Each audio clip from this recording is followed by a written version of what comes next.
Entre las de este año, pues tenemos esta acción, que es una masterclass en temas punteros de seguros.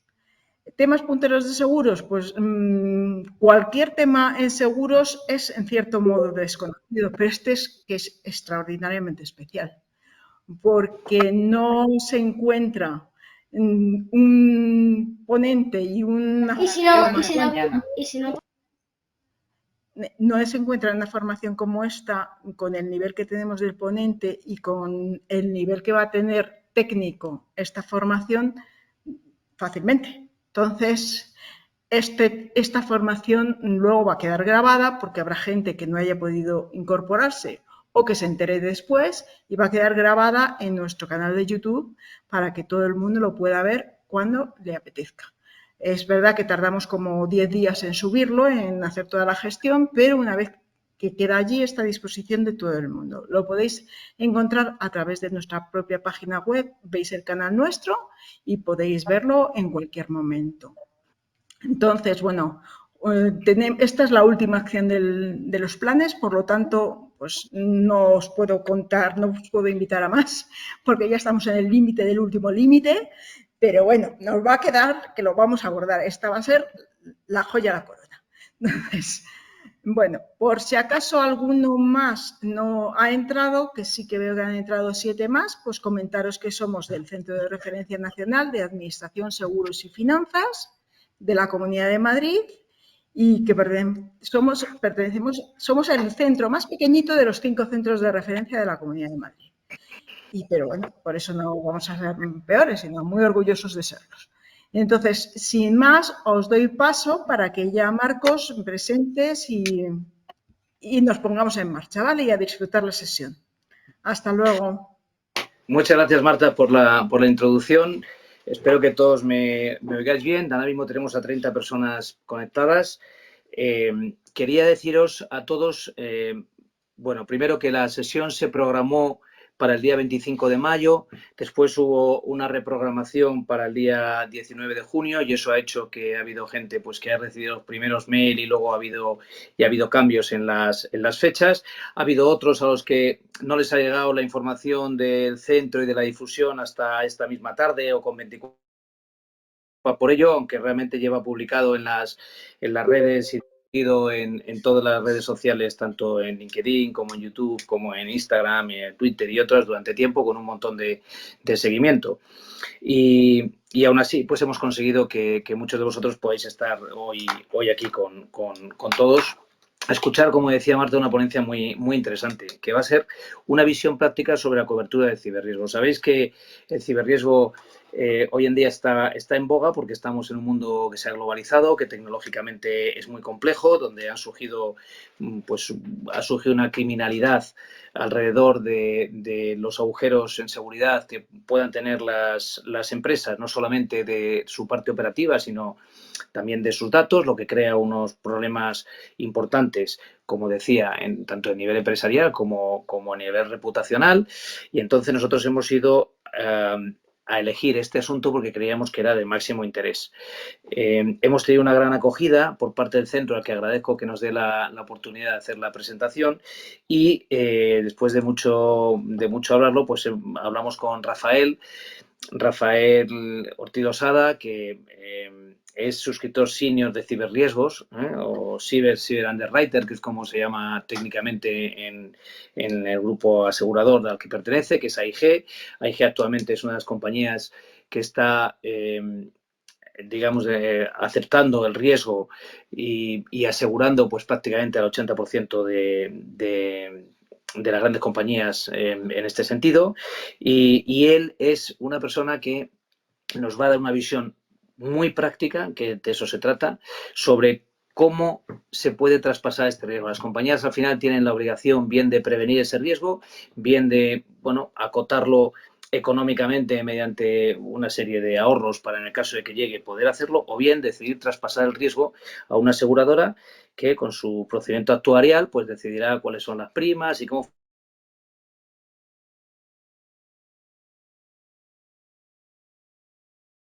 exigir, si me permitís la redundancia, a las compañías que quieran traspasar ese riesgo para reducir su incertidumbre y mediante una prima pues poder actuar con normalidad sabiendo que eso no va a ser un problema en el futuro. O si lo es, al menos se va a poder de alguna forma pues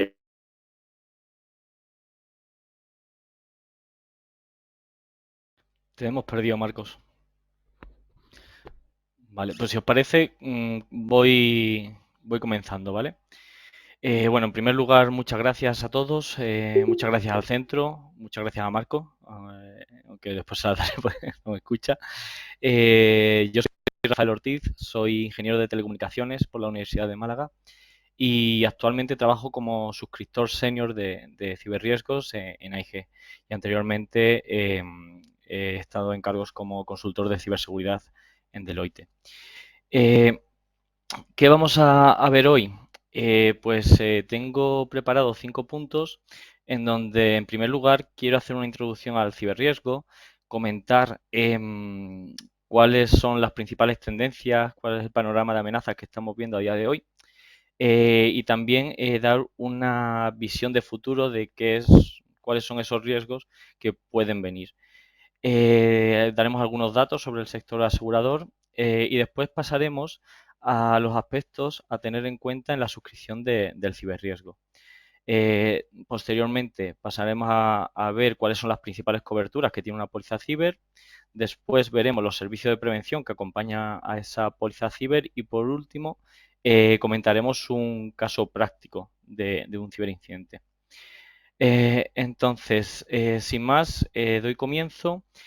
Y lo primero que os quería hacer era preguntaros un dato. ¿Cuál creéis que es el país que más ciberataques sufre a nivel global? No sé si tenéis alguna idea. Yo ¿Me lo podéis creo escribir? que, Bueno, sí, dime. yo creo que Estados Unidos, porque tiene una gran potencia, como por ejemplo la CIA, el servicio de inteligencia y, no sé, la mayor parte de empresas de espionaje informático y explotación informática suelen ser americanas. Vale, USA, también por el chat he visto USA, no sé si tenéis algún dato más. Vale, Estados Unidos y China después. Vale, he visto, mira, el nuestro es uno de ellos seguro. Pues ENAR está muy encaminada. En 2021, el país que más ciberataques sufrió fue España, con 51.000 millones. En 2022 hemos pasado a ser el tercero, nos ha superado Turquía y Japón. Obviamente esto depende de las estadísticas que mires, pero sin lugar a dudas, lo que sí es seguro es que España es uno de los focos de los cibercriminales, ¿vale? Después vemos aquí algunos titulares que nos hacen pensar. El 93% de los líderes de tecnología cree que ocurrirá un ciberataque catastrófico en los próximos 2 años. Y no que lo crean, sino que el 85% de las organizaciones ha sufrido al menos un ciberataque en el último año. Esto hace que nos cambiemos el paradigma. Ya no me hago la pregunta de si voy a sufrir un ciberataque o no. La pregunta ahora es cuándo voy a sufrir un ciberataque, ¿vale? Entonces tengo que estar preparado para cuando eso ocurra. Y tendemos a pensar que solo las grandes organizaciones son susceptibles de sufrir un ciberataque cuando no es así, ¿vale? Las pymes son uno de los principales objetivos de los ciberatacantes en 2023. No nos creamos que estamos exentos de sufrir un ciberataque. Aquí he traído algunos titulares, podría haber puesto muchos más, podría haber llenado varias slides de ellos. Es raro el día en el que no vemos un titular avisando de un nuevo ciberataque. Em, Hay algunos casos curiosos, como por ejemplo el ciberataque a una empresa farmacéutica que dejó sin servir medicamentos a varias farmacias por parte de esta farmacéutica, distribuidora farmacéutica. El ataque al Hospital Clínic de Barcelona, que creo que todos habremos escuchado de él, donde hubo que parar las intervenciones, las consultas, incluso había datos historiales médicos que no se no se podían recuperar, estaban todavía en ello. Incluso algún ataque para empresas de renombre, como puede ser Uber, en el que todos podemos pensar que están a nivel de seguridad bastante preparadas, pero que después de sufrir este ciberincidente es curioso como LinkedIn se llenó de ofertas buscando a profesionales expertos en ciberseguridad, lo que nos hace pensar que no estaban tan preparados, ¿vale? Así que veis que las empresas que he puesto aquí pues son de sectores diferentes, sector público, privado, manufactureras, educación, sector farmacéutico, médico, o sea, todos los sectores están expuestos y son susceptibles de sufrir ese ciberataque. Bien, ¿cómo hacen esos ciberataques o qué estamos viendo? ¿Cuál es el panorama de amenazas que vemos a día de hoy? Pues aquí he traído algunas de las tendencias que hemos visto a lo largo de 2022. La primera de ellas es la cadena de suministro de software. Los cibercriminales cada vez más están organizados como empresas. Tienen sus propios departamentos de recursos humanos, su departamento financiero, etcétera.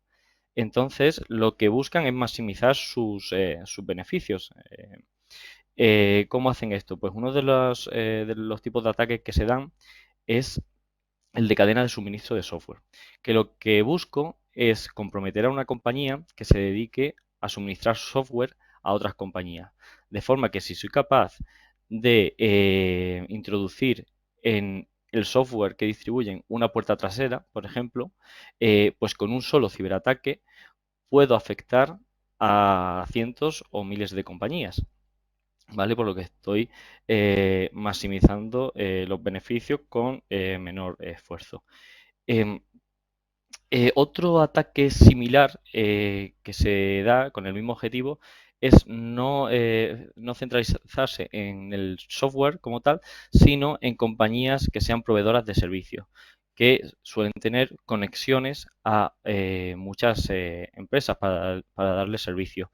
Entonces, una vez que consiguen hacerse con acceso a esa compañía, son capaces de saltar a estos clientes. ¿Vale? Otro de las tendencias que vemos son ataques a los servicios de control industrial o redes OT. ¿Qué son estas redes OT? Bueno, redes OT son la abreviación de Operation Technology, o sea, tecnología de operación, que básicamente es la tecnología que interactúa con el mundo físico. Entonces, son esas tecnologías que tienen, por ejemplo, en las fábricas para automatizar los procesos de producción, en el sector energía, en el sector transporte, construcción, etcétera. ¿Qué idiosincrasia tiene este tipo de tecnología? Pues bien, es tecnología que históricamente no ha estado conectada al mundo exterior, pero con la digitalización, pues cada vez más queremos tener acceso remoto a controlar esas fábricas, queremos tener la evolución en tiempo real de cómo va el proceso productivo, etcétera. Entonces, con estas conexiones vienen riesgos asociados. Además, los sistemas que tienen este tipo de tecnología suelen ser tecnología bastante antigua, bastante obsoleta, y que además, cuando la quiero actualizar, conlleva una parada de producción porque estoy tocando la cadena productiva, con lo que tiene un coste asociado esa parada, ¿vale? Esa actualización. Por todo ello, los cibercriminales se han puesto como objetivo estas redes, con un incremento importante, como vemos ahí, un 87% respecto al año anterior. Además, tened en cuenta que los criminales, al poder afectar a estas redes, paran el proceso productivo, lo que hace que tenga más poder de negociación. Como vemos, los cibercriminales no son tontos, van allí donde pueden hacer daño. Como estamos viendo últimamente, las empresas están migrando sus datos a la nube. Entonces, cada vez más los cibercriminales se fijan también en la nube. La nube no deja de ser pues infraestructura de un tercero donde alojo mis datos. ¿Qué es lo que ocurre? Pues que cada nube, cada proveedor tiene pues entornos diferentes con su propia tecnología. Es difícil encontrar expertos en cada una de estas tecnologías que sepan configurar de forma adecuada cada uno de estos entornos. Por ello que la mayoría de los incidentes que vemos en nube se deben a configuraciones incorrectas por parte del propio cliente. ¿Vale? Y por último, llegamos al famoso ransomware, que es el que en los últimos 2-3 años ha causado más siniestralidad en el sector asegurador. Em, mm, no sé si todos estáis al tanto, pero un ransomware es un tipo de malware que cifra la información que tiene la empresa y te piden un rescate para darte las claves para que puedas descifrar esa información y volver a hacer uso de ella. Entonces, paralizan la actividad de tu compañía. Vemos que un incremento de un 33% de este tipo de ataques respecto al año anterior, pero es que de 2021 a 2022 fue un incremento de un 150%. O sea, los últimos 2-3 años se ha incrementado de forma muy significativa este tipo de ataques. Además, el impacto para las compañías es muy importante.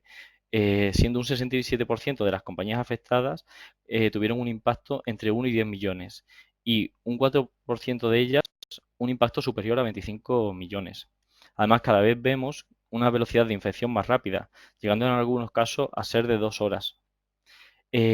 Además, el 80% de las compañías que pagaron sufrieron un segundo ataque, pues te conviertes en buen pagador.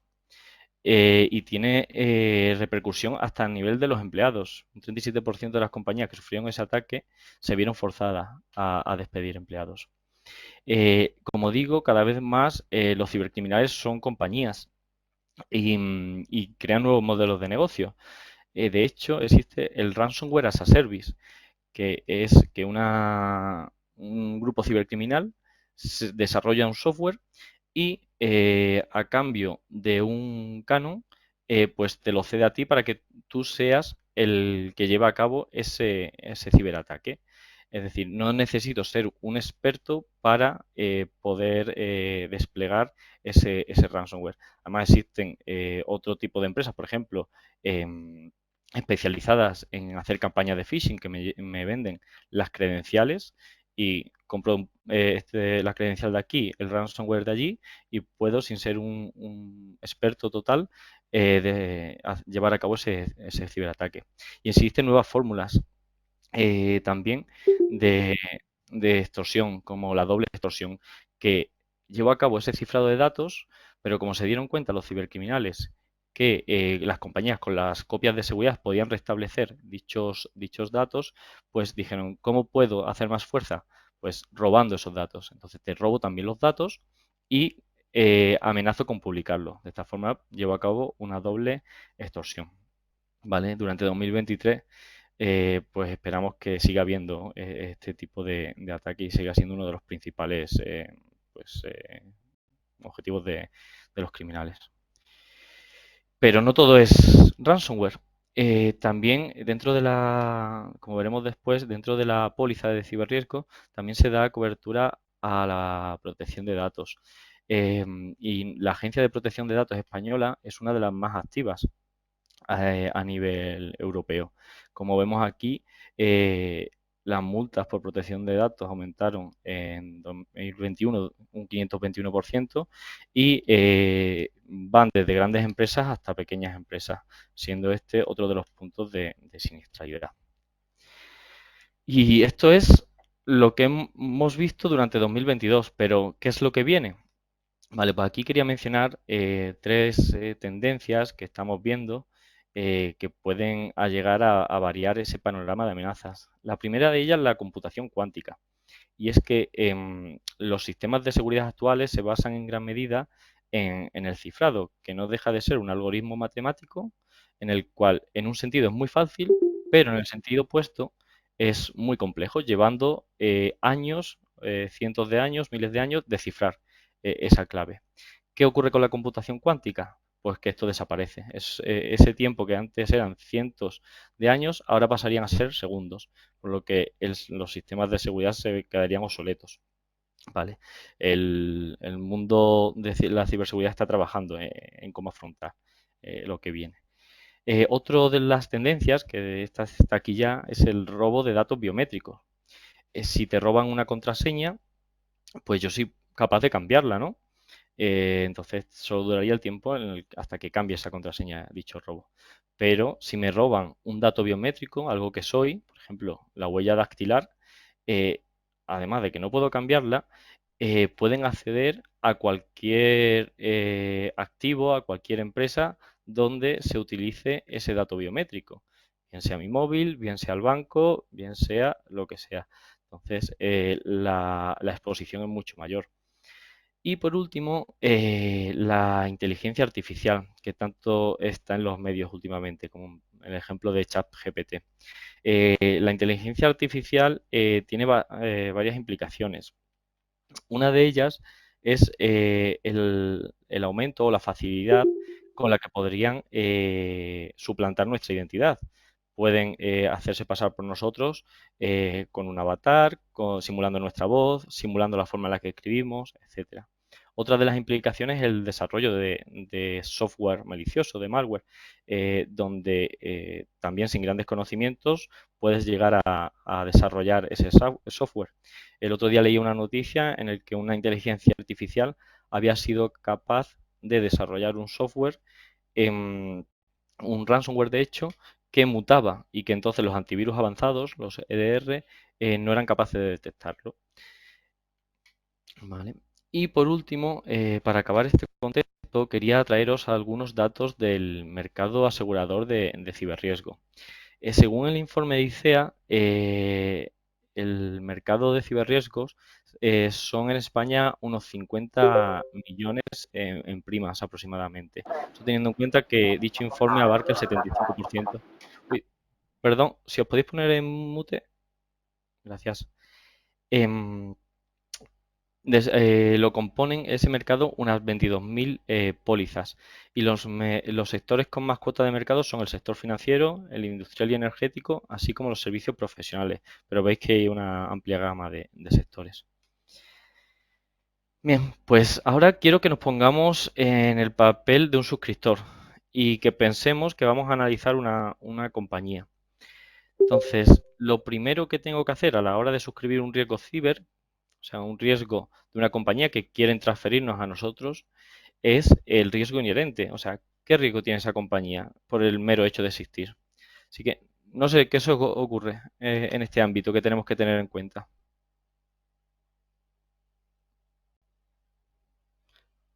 No se te escucha, Marcos. Sí, decía que vamos, si queréis, escribiendo en el chat y yo voy apuntando un poco vuestras ideas, se voy pasando a Rafa sobre cuáles son los riesgos que creéis que Rafa y los sectores aseguradores el sector asegurador tiene que tener en cuenta a la hora de poder aceptar ese traspaso de riesgo.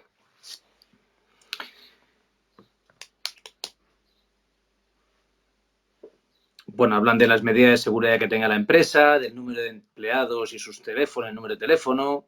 Me comentan que no sacar la información a la luz de la red, que tengan prácticas supongo que querrá decir procesos en este sentido.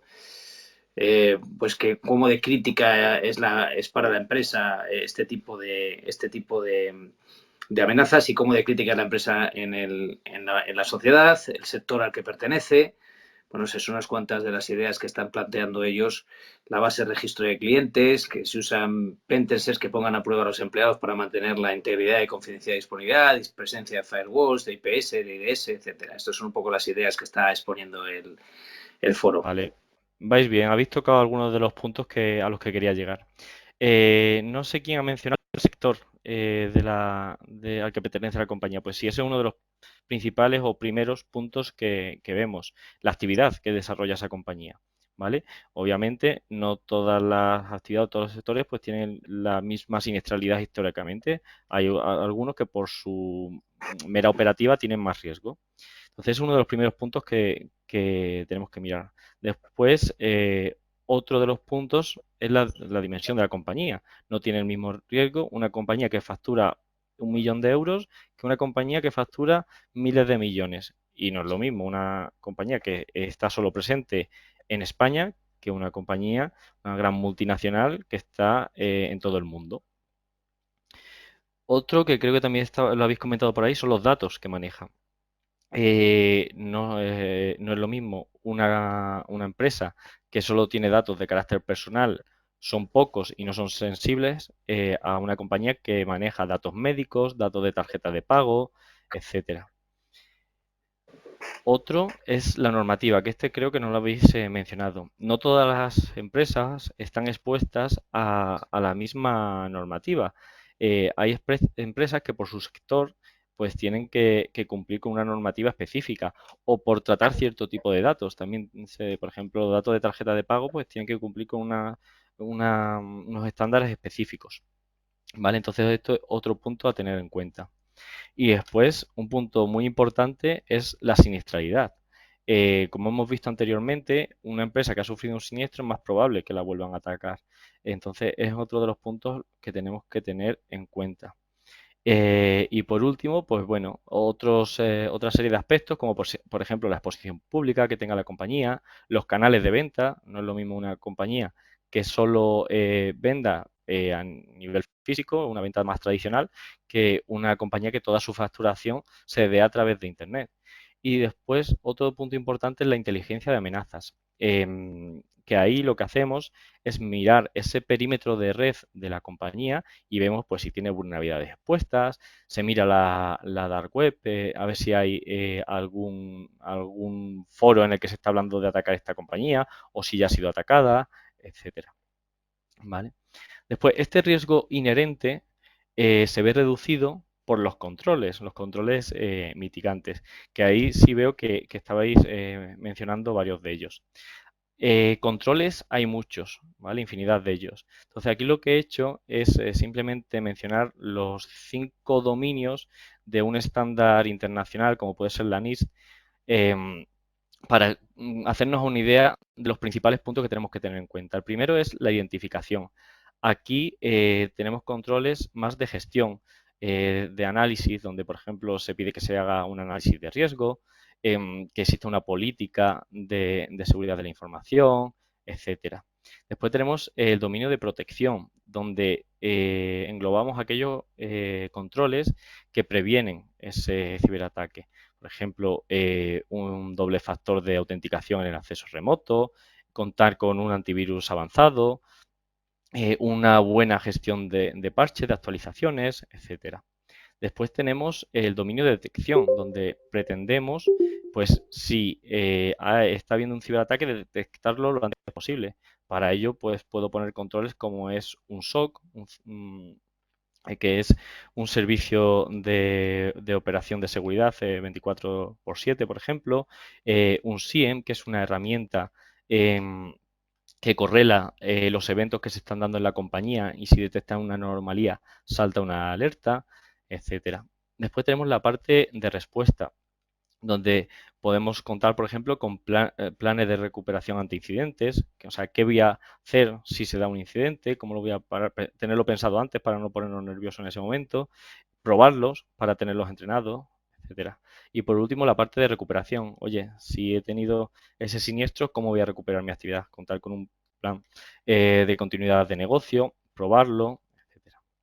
Entonces, con todo ello, ese riesgo inherente menos los controles, ¿vale? El riesgo que me eliminan los controles, me da el riesgo residual. Entonces aquí está la labor del suscriptor de decidir con todo ello si el riesgo residual es menor al nivel de apetito al riesgo que tiene la compañía, en cuyo caso pues aceptaremos ese riesgo y haremos una ciberpóliza, o si consideramos que ese riesgo residual es mayor el nivel de apetito que al nivel de apetito al riesgo, pues declinaremos el riesgo. En el caso de que ese riesgo residual sea menor y aceptemos el riesgo, también hay que tener en cuenta una serie de consideraciones. Por ejemplo, la capacidad que exponemos, de cuántos millones vamos a hacer esa ciberpóliza, por ejemplo. Bueno, es lo mismo, si ese riesgo residual está muy cerca al nivel de apetito al riesgo, pues seguramente yo, como suscriptor, quiera limitar la capacidad que expongo en ese riesgo. ¿Vale? Otro punto importante es la franquicia. la póliza está pensada para cubrir grandes siniestros, no para incidentes del día a día. Para eso están los controles mitigantes, para que esos incidentes del día a día no lleguen a ocasionar un siniestro. Entonces ahí determinar esa franquicia adecuada es un punto importante. Y después, por último, por las coberturas que se ofrecen. Ya que, por ejemplo, para una compañía de fabricación no tiene la misma importancia la cobertura de interrupción a las redes, que es la pérdida de beneficio ocasionada por ese ataque, como puede tener la cobertura de protección de datos para una compañía que maneja una gran cantidad de datos. ¿Vale? Pasemos ahora a comentar las principales coberturas de una póliza ciber. Entonces, la póliza ciber de AIG está basada en 3 grandes pilares, ¿vale? El primer pilar es la prevención. No es una póliza tradicional, que también tiene esa parte, sino que tiene una serie de características, de servicios de prevención que lo que buscan es que el cliente, la compañía, no tenga un ciberataque, un siniestro. Entonces, aquí los divido entre esos servicios que, aunque os extrañe, damos antes de contratar el ciberseguro, a los que damos después, ¿vale? Y es que aquí se nos suele olvidar que hay un servicio sí, un servicio que estamos dando previo a contratar la póliza, y que es el cuestionario. El cuestionario que damos para recopilar el nivel de madurez en ciberseguridad que tiene esa compañía no deja de ser un listado de los controles que por toda la experiencia en siniestros que tenemos hemos visto que son importantes y que pueden bien parar ese ciberincidente o reducir su impacto. Por tanto, es un muy buen feedback que yo, como posible cliente, tendría en cuenta. Si selecciono que no tengo alguno de estos controles, al menos valoraría si puedo implantarlos, ¿vale? Y después, una vez contratada esos servicios de esa solución aseguradora, esa póliza, pues se cuenta adicionalmente con una serie de servicios que comentaremos posteriormente.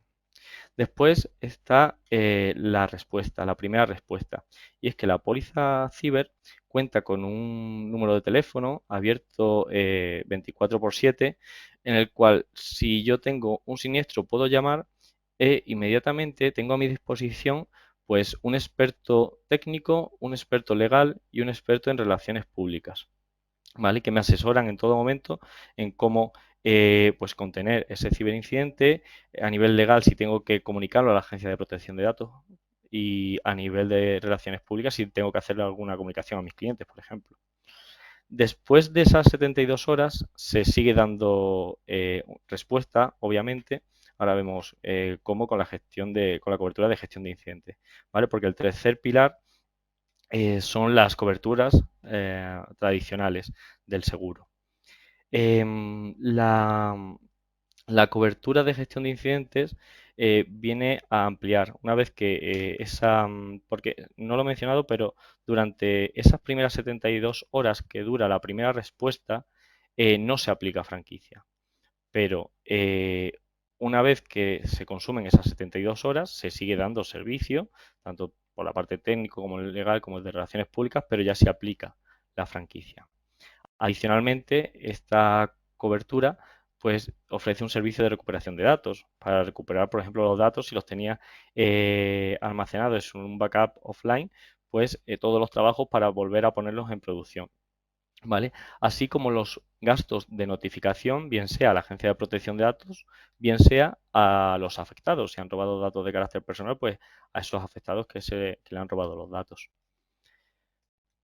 Después tenemos la cobertura frente a reclamaciones de terceros, donde cubrimos pues los costes asociados a las investigaciones en protección de datos, así como las posibles sanciones que pueda poner la Agencia de Protección de Datos, o los gastos jurídicos que haya de reclamaciones de terceros derivados de un fallo de seguridad, ¿vale?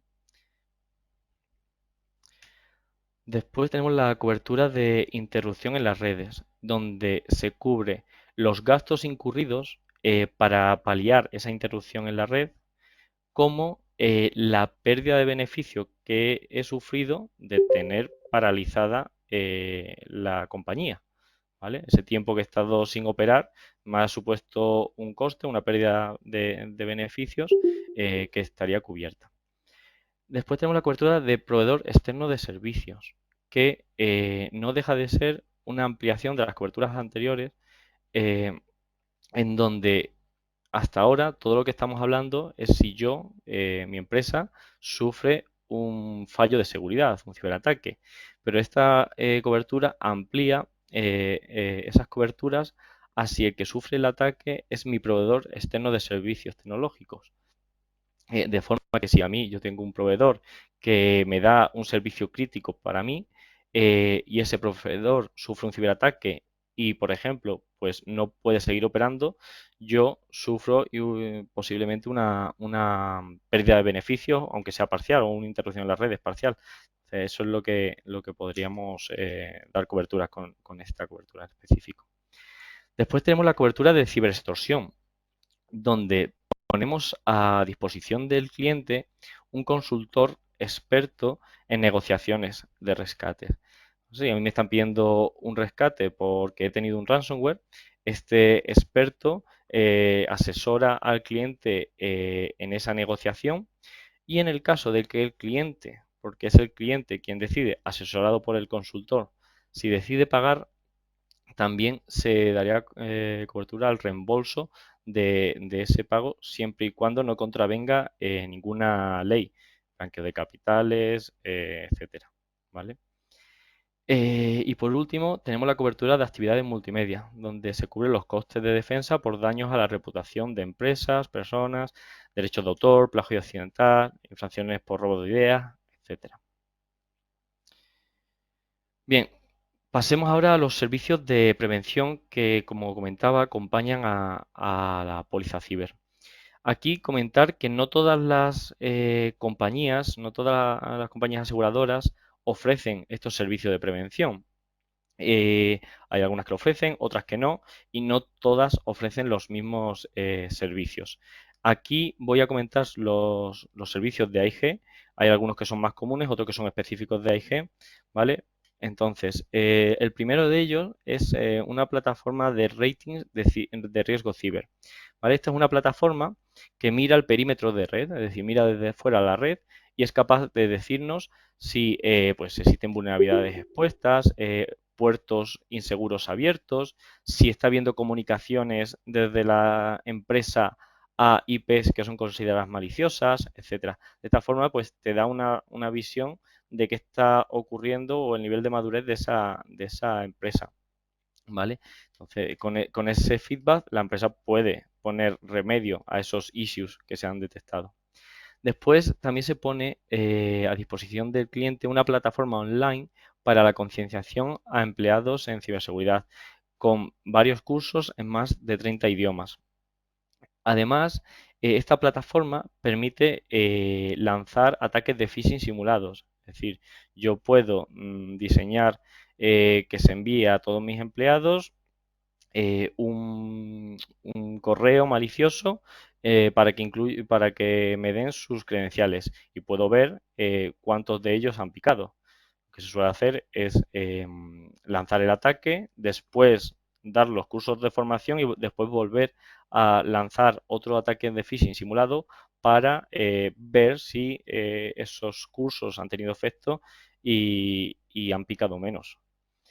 Otro de los servicios que se ofrece es un portal de información de ciberseguridad en formato 24/7, donde hay artículos sobre mejores prácticas, datos de incidentes, una calculadora de brechas de datos, etcétera. Hay otra herramienta que es muy interesante y que lo que hace es buscar por la Darknet si para una empresa en concreto hay credenciales expuestas. O sea, si en foros de la dark web, etcétera, existen credenciales expuestas para el dominio de un cliente, ¿vale? Entonces, si se detecta que eso ocurre, pues lo que tengo que hacer inmediatamente son cambiar las credenciales que han sido expuestas. Después, otro de los servicios muy interesantes es el de valoración de riesgo de la identidad, donde se analiza el directorio activo y se identifica aquellas cuentas que bien sea por su exposición, porque están logueadas en muchos lugares y por los privilegios que tiene, como los controles aplicados, tienen riesgo alto. Entonces se identifican y se dan las opciones de mejora que tendría que aplicar la compañía para reducir el riesgo de esas cuentas. El siguiente servicio es un plan de respuesta a incidentes, un modelo, mejor dicho, de plan de respuesta a incidentes, pensado sobre todo para pequeñas empresas que no dispongan de uno. Entonces se le ofrece un modelo que simplemente tienen que modificar ciertos datos para adaptarlos obviamente a su casuística y con ello ya tendrían ese plan de respuesta a incidentes. Después también se ofrece una reunión con nuestra consultora experta en ciberseguridad para revisar qué controles tienen implantados, esos puntos fuertes y esos posibles aspectos de mejora que tenga la compañía de cara a que valoren su implantación. Y por último, este sí que es específico totalmente de AIG, es Cybermatic, que es una herramienta que ayuda a cuantificar el riesgo. En base a la información que obtenemos de los cuestionarios, pues según cada escenario, ransomware, brecha de datos, etcétera, es capaz de calcular la probabilidad de impacto de cada uno de ellos, ¿vale? Y de hecho se puede ir modificando, oye, y si implanto esta medida, ¿qué escenario me quedaría? Entonces, este tipo de herramienta es muy útil, sobre todo para los CISOs, para poder elevar y transmitir ese riesgo ciber a la alta dirección, que no siempre es fácil. Es un mundo en el que se usan muchos tecnicismos, mucha palabra específica, entonces no siempre es fácil transmitir ese riesgo ciber a la alta dirección. Y por último pasamos al caso práctico. Vamos a imaginarnos una empresa de fabricación y distribución con presencia en España y Portugal, la cual tiene 3 fábricas distribuidas entre los 2 países, factura unos 45 millones de euros, dispone de entornos IT y entornos OT. Recordemos los entornos OT de la fábrica, ¿vale? Los sistemas fabriles. Esta empresa se encuentra en pleno proceso de digitalización y dicha empresa dispone de una póliza de ciberriesgos con un límite de indemnización de 2 millones de euros. Pues bien, esta empresa un día a las 7:30 de la mañana llega uno de sus empleados, se intenta conectar a los sistemas que usa todos los días y ve que no puede, que algo pasa, no sabe muy bien qué, se lo comenta con su compañero, oye, ¿tú puedes?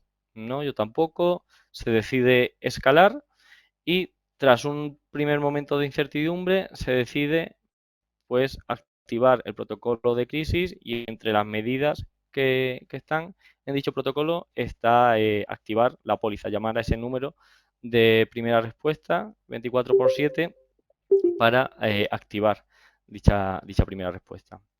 Los consultores empiezan a trabajar y en un primer análisis se confirma que están siendo víctimas de un evento ransomware, el cual ha cifrado una cantidad importante de archivos y hace que los sistemas de producción pues no estén operativos. El alcance se estima que el 90% de los servidores del entorno industrial se han visto afectados, tanto en España como en Portugal. Y se estima que un 10% del entorno IT también ha sido afectado. Esto quiere decir que los cibercriminales sabían muy bien dónde ir para hacer daño, ya que han cifrado la mayor parte del entorno productivo de la compañía. Después, otro punto importante en ese primer análisis es saber si puedo hacer uso de las copias de seguridad. En este caso, las copias de seguridad han sido cifradas y se cree que son irrecuperables. Y por último, pues los cibercriminales han dejado una nota donde están pidiendo un rescate.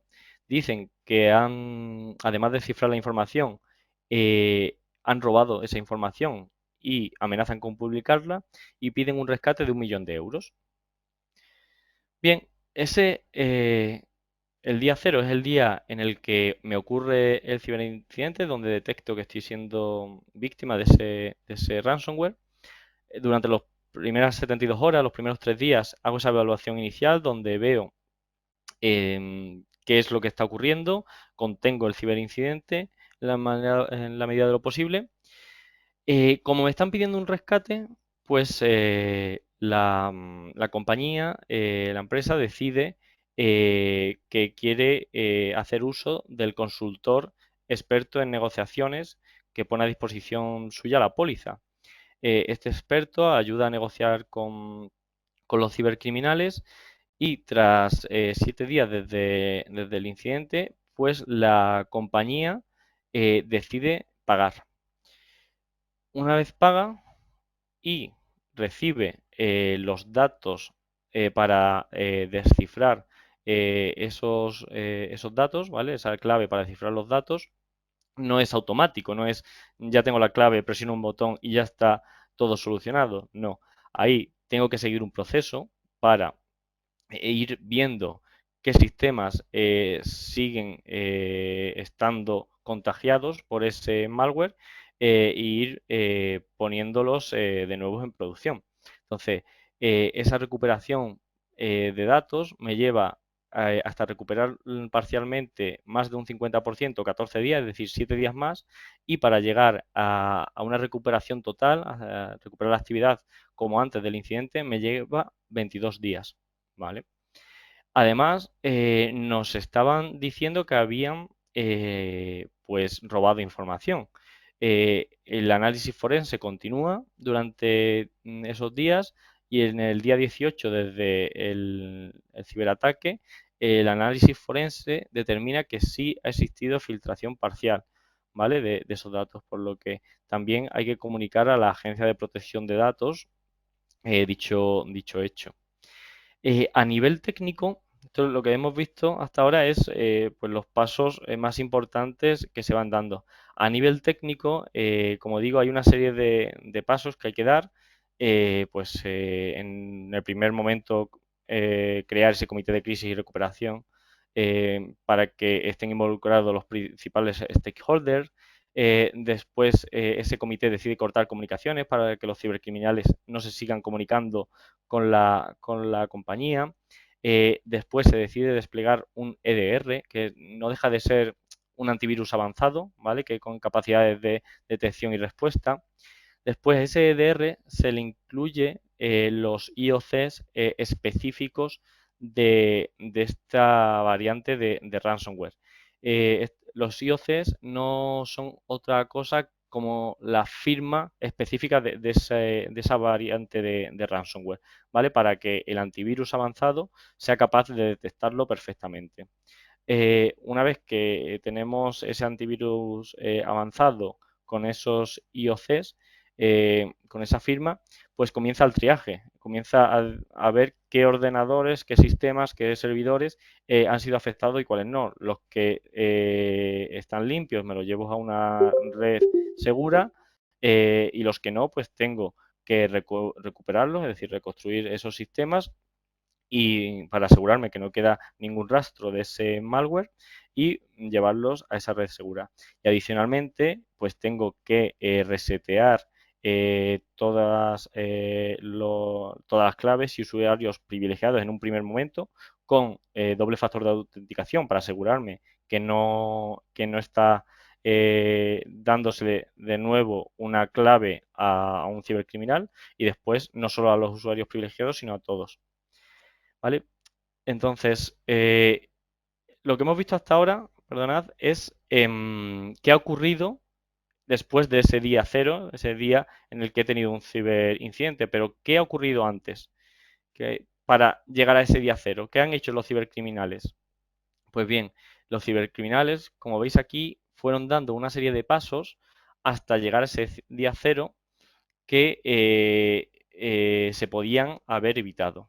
¿Cuáles fueron esos pasos? Vale, pues el primero de todos fue un phishing a uno de los empleados y un robo de credenciales.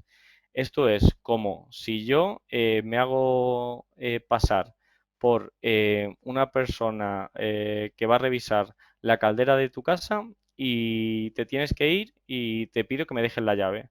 Me dejas la llave y hago una copia de la llave. Entonces, una vez que tengo esa llave, pues ya puedo volver a la casa cuando yo quiera y abrir la puerta. Pues eso sería el acceso inicial por VPN. Voy a utilizar este símil para que no nos perdamos en tecnicismo. Em, una vez que tengo la llave y he abierto esa puerta, ¿qué es lo primero que tengo que hacer una vez que estoy dentro de la casa? Pues encender la luz, ¿no? O sea, ver qué hay. Entonces, a eso le llamamos exploración del entorno. Voy a ver qué está en esa red. Una vez que he visto qué hay en esa red, que he visto que hay en esa casa, en ese primer salón, oye, pues veo que hay varias puertas, veo que hay una mesa. Entonces, ¿qué voy a hacer? Bueno, pues voy a dar movimientos laterales, voy a abrir el resto de puertas para ver el total de la casa. Moviéndome entre habitaciones, ¿vale? Pues de repente veo una caja fuerte y soy capaz de abrirla. O sea, he visto un ordenador que tiene unas credenciales que tienen privilegio de domain admin. Son unas cuentas de servicio con privilegio de domain admin. Eso viene a ser la llave maestra. Con esa llave, que antes había unas puertas que estaban abiertas y otras no, con esa llave puedo abrir cualquier puerta de la casa. ¿Vale? Ya tengo acceso total a esa casa. El siguiente paso que voy a dar, ¿cuál es? Oye, pues estaba dentro de la casa, como he abierto con la llave, de momento no ha saltado ninguna alarma que están, pero no vaya a ser que me tropiece, no vaya a ser que pase algo. Con esa llave maestra voy a desactivar la alarma, ¿vale? Eso es la desactivación de la monitorización de la defensa. Siguiente paso, pues voy a automatizar tareas y voy a ganar persistencia. Esto no deja de ser, estoy dentro de la casa, no vaya a ser que vuelva al dueño, tenga que salir rápido y todos los esfuerzos que llevo hasta ahora sean en vano. Entonces voy a abrir una ventana por si el dueño viene, se da cuenta que estoy dentro de la casa y me cambia la cerradura. Entonces voy a abrir la ventana para poder entrar por la ventana. Siguiente paso, pues he visto en una de las habitaciones unos cuadros muy bonitos, voy a cogerlos y me los voy a llevar. Y si el dueño de la casa quiere recuperarlos, le voy a pedir un rescate. Eso sería la filtración de datos, ¿vale? He robado los datos y después te voy a pedir un rescate. Y por último, pues la descarga de esos archivos maliciosos y la ejecución del fichero ransomware que cifra los datos de la compañía, que no deja de ser: voy a salir de la casa, voy a cambiar la cerradura y si el dueño quiere volver a entrar en la casa y que le dé la nueva llave, va a tener que pagarme. ¿Vale? Entonces, como digo, esta serie de pasos se podrían haber evitado. ¿Cómo? Pues con una serie de controles para cada paso. Existen unos controles más específicos. No hay un único control que sea milagroso y haga que no se pueda dar este ciberataque, sino que es la suma de ellos, ¿vale? De hecho, en seguridad se habla de seguridad en profundidad, que es el concepto en el que no confío en un solo control, sino que hago uso de varios de ellos por si uno falla, tener otro que bien sea capaz de o parar el ciberataque o al menos detectarlo o reducir el impacto del mismo.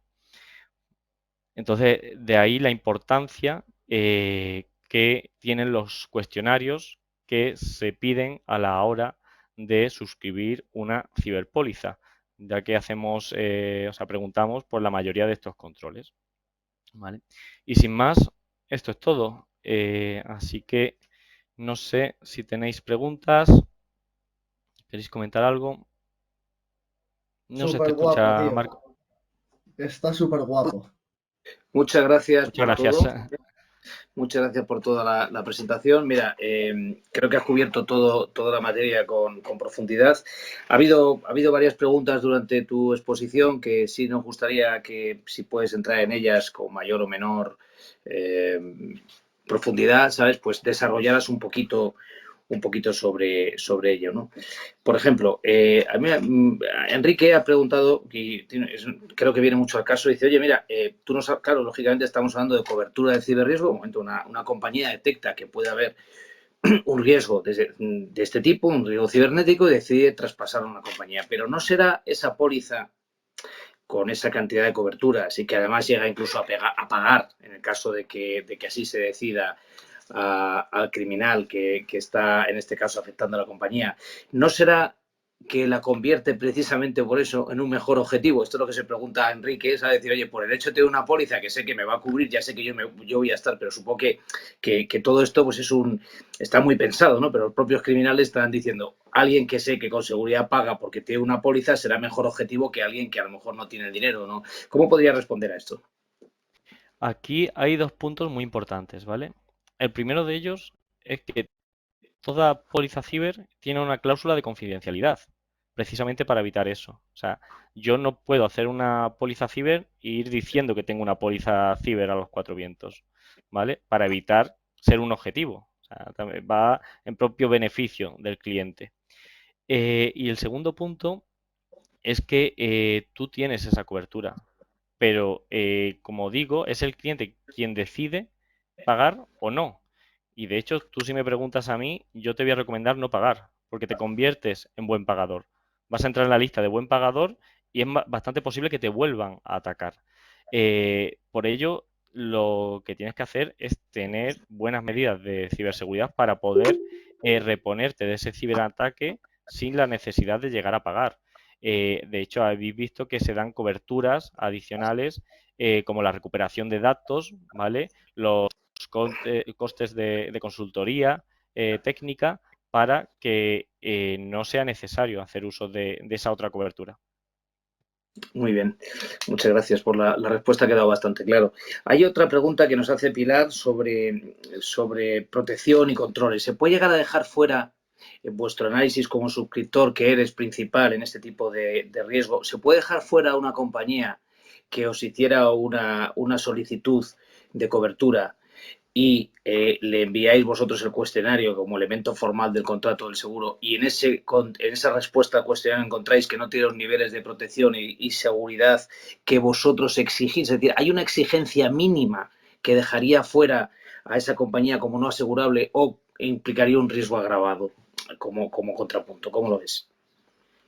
Totalmente, o sea, en el proceso de suscripción, lo primero que se hace es pedir los cuestionarios, ¿vale? O sea, cuando una compañía muestra interés por una póliza ciber, lo primero que se hace es, yo te envío mis cuestionarios, tú los cumplimentas, me dices qué nivel de controles tienes y los devuelves cumplimentados. Y ahí entro yo como suscriptor para analizar si eres elegible para esa póliza o no. O sea, se determina si el nivel de madurez en ciberseguridad es lo suficientemente elevado, ¿vale? Y si no lo es, pues se te indica, oye, pues además se intenta indicar el por qué. Oye, pues creo que deberías de mejorar en este aspecto y este aspecto, ¿vale? Y en este sentido, si existe normativa de seguro obligatorio, quizá para alguna de las compañías de infraestructura crítica o de otro tipo, existe un consorcio de seguros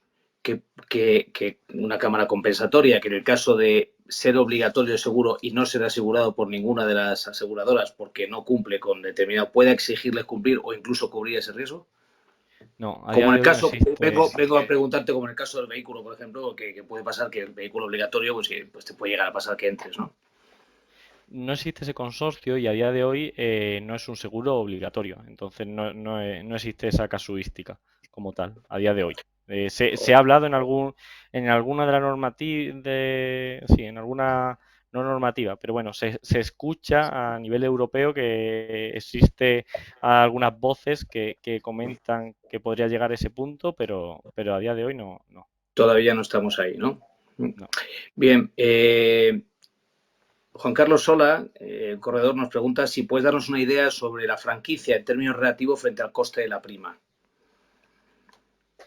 Franquicia, es que Supongo depende. que querrá preguntar que, oye, ¿cuál es en tanto por ciento? Si una prima vale, no sé, voy a poner seguramente una tontería, vale 100.000 euros, como la franquicia lo que pretende es reducir la incidencia y el número de casos y la frecuencia, la frecuencia sobre esos 100.000 euros, ¿dónde estaría en general? Ya sé que habrá casos, ¿no? Pero bueno, esa es la pregunta que hace él.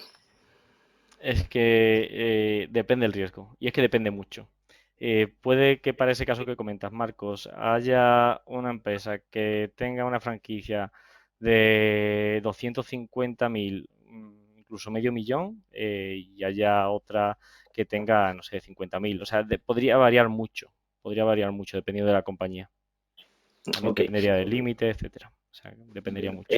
Dependería mucho. Luego, Miguel Sáez nos pregunta si podrías indicarnos cuál es la frontera entre la cobertura del seguro a nivel de indemnizaciones para usuarios / clientes y otra parte para la negligencia que pudiera llevar a cabo, o sea, haber cometido la empresa a nivel de evitar esa brecha por no haber trabajado adecuadamente por su propia, no por dolo, porque no quiero entrar ahí, pero sí por lo menos por negligencia que ha ocasionado esa fuga de datos confidenciales. A ver, la póliza ciber está pensada para el caso que tengas un ciberataque. Hay algún suplemento que incluso te puede cubrir un fallo de sistemas, es decir, si hay un error en esos sistemas. Entonces, ahí sí quedaría, si tienes ese suplemento, quedaría cubierto incluso el fallo de sistema, ¿vale? Por ejemplo, y también puede haber casos en los que la póliza ciber se active sin que haya un ciberataque. Me lo invento.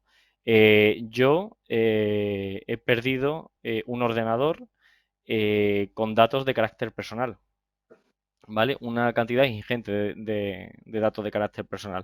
Ahí podría activar la póliza para recibir asesoramiento legal y ver si tengo que comunicar ese hecho a la Agencia de Protección de Datos, por ejemplo, o incluso en el extremo, digamos que recibo una sanción por eso, siendo un hecho negligente, por así decirlo. Luego Pablo nos pregunta, y ha sido una pregunta muy abierta, muy directa, oye, ¿es legal pagar un rescate? Depende. Depende. O sea, nosotros es muy importante comentar que la aseguradora no paga nunca el rescate, ¿vale? Es el cliente quien paga el rescate y después la aseguradora en todo caso puede evaluar el reembolso, ¿vale? Ahí lo que se mira desde el punto de vista asegurador es que no contravenga ninguna ley. Por ejemplo, lo mencionaba antes, la ley de blanqueo de capitales, financiación del terrorismo, etcétera. Entonces, ya te digo que depende del caso. Enar nos preguntaba si vamos a hacer 2 o 3 preguntas más y lo dejamos. Y os agradezco a todos el interés porque realmente ha causado impacto la conferencia y creo que las preguntas son muy adecuadas. Dice, ¿no contempláis la figura del DPD en vuestros pilares de asesoría? Porque ella entendió que básicamente era el departamento jurídico de forma global. Vale, no es el departamento jurídico de forma general, sino que son expertos legales en protección de datos. Entonces, efectivamente, tienen esas capacidades. Y luego, JJGG, que no sé quién es detrás, pero nos pregunta, dice, básicamente creo que muchas veces hay que contemplar publicar el accidente para que no afecte la imagen de la organización, porque si se tarda en publicar, pues puede generar mucha desconfianza. Y a partir del día cero, quizá eso debe ser algo fundamental que quizá no ha visto en vuestra presentación a la hora de tener también las evidencias. ¿Cómo funciona un poquito ese pilar de relaciones públicas, en otras palabras, que nos has contado? Aquí depende mucho de la estrategia de la compañía. Hay compañías que deciden ser transparentes. Yo creo que es muy buena iniciativa el ser transparente. Hay compañías que, por el contrario, pues prefieren intentar pues restar importancia o decir que se está sufriendo una incidencia, pero no ser totalmente transparente. Eh, Como todo en la vida, cada estrategia tiene sus pros y sus contras. Eh, Aquí por eso nosotros no entramos más allá de poner a su disposición esos expertos en relaciones públicas que asesoren sobre los pros y los contras de cada alternativa, pero una vez más es la compañía quien decide, ¿vale? Aquí lo que sí recomendamos es tener pensado con anterioridad esas comunicaciones, ¿vale? porque el día del incidente tú tienes que estar centrado en recuperarte lo antes posible. Entonces, si dentro de ese plan de respuesta al incidente ya tienes preparadas las comunicaciones que vas a hacer en ese caso, solo tienes que cambiar los 3 datos del día, etcétera, etcétera, te facilita mucho la vida. Bueno, pues hasta aquí vamos a llegar con las preguntas de hoy. Yo creo que hemos cumplido plenamente los objetivos de la conferencia. Te agradecemos mucho, Rafael, tu ponencia, tu tiempo. Estoy aquí recibiendo muchísimas gracias a todos por parte de los diferentes alumnos que hoy han estado escuchándonos, alumnos y no alumnos, porque hay muchos de ellos que son profesionales del seguro y estoy seguro que esto les ha ayudado. Y no sé, Marta, por cerrar un poco lo que tú nos quieras comentar y Rafael hacer el último comentario. Pues yo agradecer que las personas que han estado con nosotros escuchándonos, que ha sido para mí también muy interesante, la verdad. No sospechaba esto y que agradecerlo de parte del centro a todos, pues la participación. Una cosa que habría que decir es que necesitaríamos que rellenarais el cuestionario de satisfacción porque tenemos que entregar ya mismo el informe para poder pagar. Y esto implica que os van a mandar un cuestionario de satisfacción y rellenarlo inmediatamente para poder nosotros seguir tramitando el expediente y se puedan hacer acciones como estas en el futuro. ¿Vale? Muchísimas gracias a todos. Muchísimas gracias. Yo enviaré esos cuestionarios a todo el mundo. Van a llegar esta misma tarde a todos los que habéis estado presentes y así pues tenemos una mejor evaluación de cómo seguir mejorando a futuro. Rafa, si quieres despedirte o decir alguna cosa sobre ti, sobre tu compañía, lo que tú quieras. Simplemente muchas gracias a todos por estar este ratito con nosotros. La póliza Ciber es una póliza que tiene poco tiempo de vida comparada con otras. En España nosotros fuimos los pioneros, AIG fue el pionero hace 10 años, en Estados Unidos hacía más tiempo que existía, pero tampoco tanto para ser un seguro, unos 20-30 años. Entonces, una póliza que tenemos que dar a conocer y que todavía tiene pues capacidad de crecimiento. Así que nada, muchas gracias y buen día. Pues nada, queda a vuestra disposición y muchísimas gracias a todos por la atención y por el tiempo que os habéis dedicado. Muchas gracias. Para conocer más sobre nuestra oferta de formación y servicios de intermediación, información y orientación laboral, escanea este QR.